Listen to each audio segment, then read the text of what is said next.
Existence has no face means that nobody can see you. You will always be alone existentially. It is not possible for another person to see you like you can see yourself. This means that all searching for some existential connection is doomed to failure. Nobody can really understand you, nobody can really see you, and nobody can really know you. No other, that is. So we have a creepy feeling when we look at a faceless individual or person, like the image of something faceless, because it's like there's nobody really there. But you must understand that the entire way we look at our bodies with faces and eyes and noses as some person there is an architecture from our own biological evolution. We are made to recognize faces and to empathize with these faces. And now you like move some faces around in an image or just completely remove them, and it is a very eerie feeling. It's like there's nobody really behind. And consciousness is being inferred to people because they have faces. So we have our own faces, and then we see another person with a face, so we assume that they have consciousness. But truly, if you remove their eyes and ears and noses, and their complete face is blank, they are as conscious as before, but now the effect that it has on you as a person is profoundly shifted. When I meditate and I focus on my breath and I spend hours in silence and in the dark, I notice that real awareness and real consciousness happens there in the silent dark. And it is very uncomfortable for us to come in contact with that, because for us, it is the visual scape that is being alive.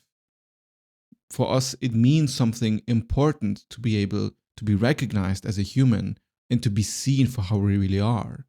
But if the true nature of existence is more like a neutral silence, and you can find yourself in the silence once you close your eyes and stay with you alone, then there becomes this eerie vibe that it is truly impossible to really connect with another being, to truly be seen for how you are, because it seems like when you really strip away all of the superficial costume layers, there's nothing underneath.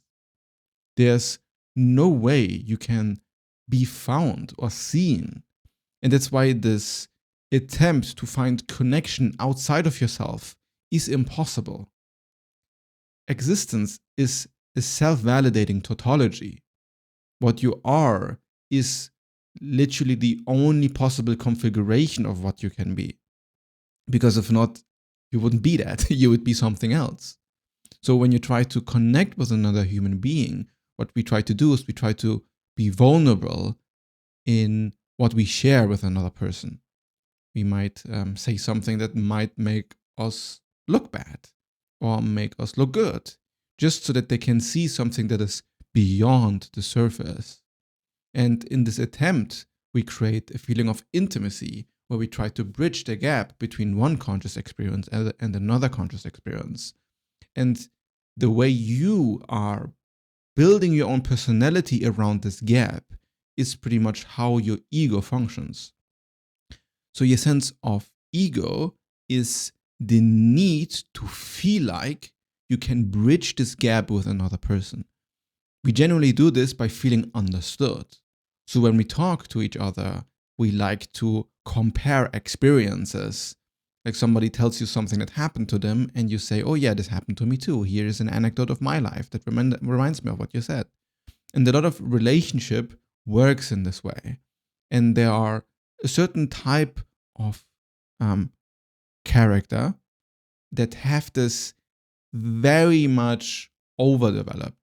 So they hear somebody talk about an experience they've had, and from this personality type, the only thing that they can do is search for an experience in their own life and then talk about themselves in order to connect. Because for them, when there is not the same experience, when there's not an experience they can relate with, they feel disconnected. And you can see this a lot with people who always try to validate another person or always are talking about themselves and thinking that this is how you connect with another, because yet it tries to bridge the gap. And oftentimes when you find yourself more secure in yourself and more secure in your own individuated self, then there's less of a need to fill the space with understanding. You can be with somebody and they tell you an anecdote of their life and you have no idea how to relate to this experience, and you don't feel uncomfortable and you feel actually interested and settled and want to know more. And then you're curiously engaging with their experience without having to put your own mind into them. And this is where you generally can have connections with people. It's when you listen. You listen and care for what the other person actually said and don't need to find this relationship of relatability that makes you feel like, oh yeah, this person is just like me. So the less you need to feel connected with other people, the more you can connect with other people because you've found the connection within yourself. Finding this connection within yourself is about stripping away your own face. It's noticing that the way you look has not been decided by you. The way your voice sounds has not been decided by you. Your mannerisms, how you speak, how you sound. I am right now creating so many little perceptions within you just by my own way of talking. And for you, this is who I am because this is how we are connecting right now. How I am able to build this communication with you. It's through my own physical body, through my own voice, through my own mannerisms. And for you, this is me, right? Because this is how we are connecting. But from my point of view, this is all very silly because I have not chosen any of this. I mean, I've chosen to be here and be myself and try to be authentic as I possibly can. But you could strip away my mouth. You could change my voice. You could cut out my eyes. It would be quite horrible. But the way you would look at me would be fundamentally different. Suddenly, for you, while I communicate to you, I'm like not the same person in some way. Because the effect I have is now changed just because my face has changed. But from my point of view, everything would remain exactly the same. Because I'm still the same silent awareness that is observing everything without any judgment at all.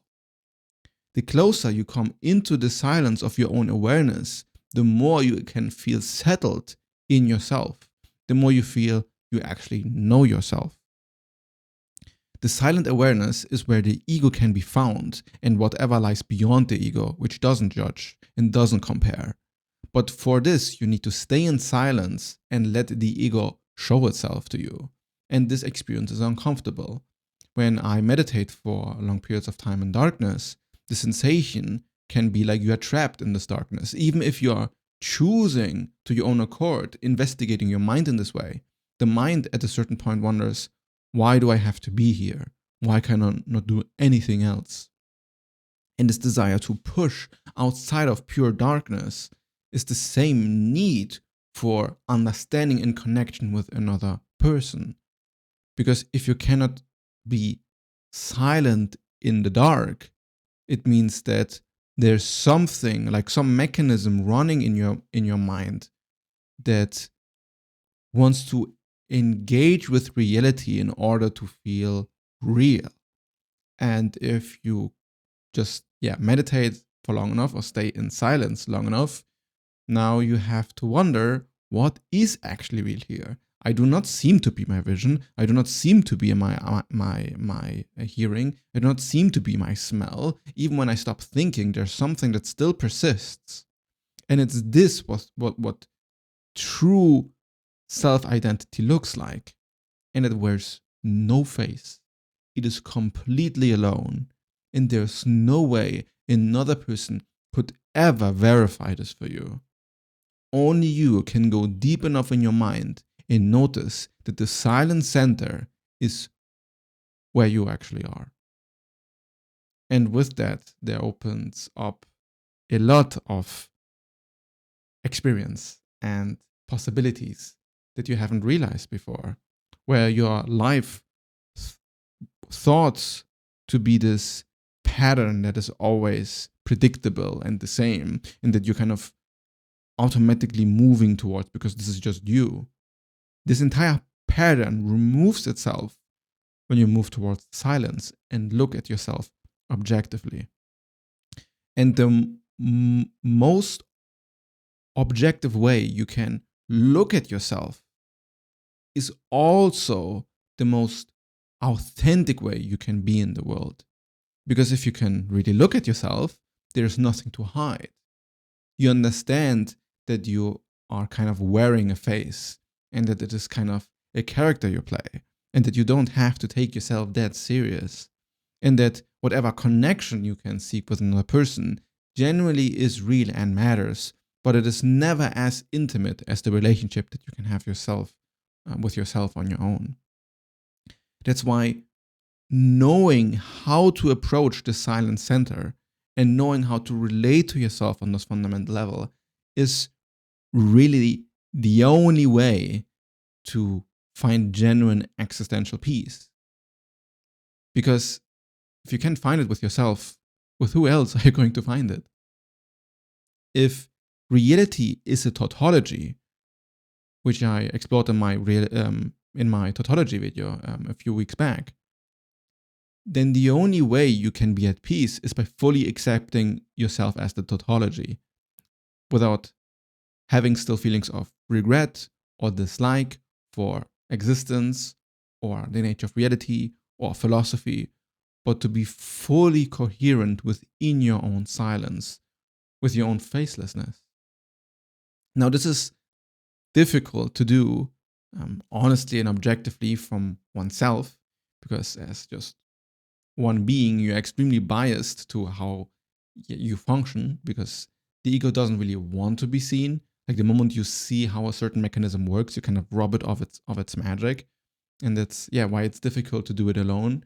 And my ego architecture audit is a service that is exactly for that.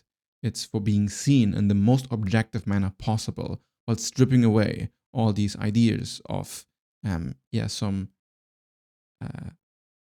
metaphysical spirituality or just boring grounded science, but to take experience seriously and acknowledge what it's like to be a person.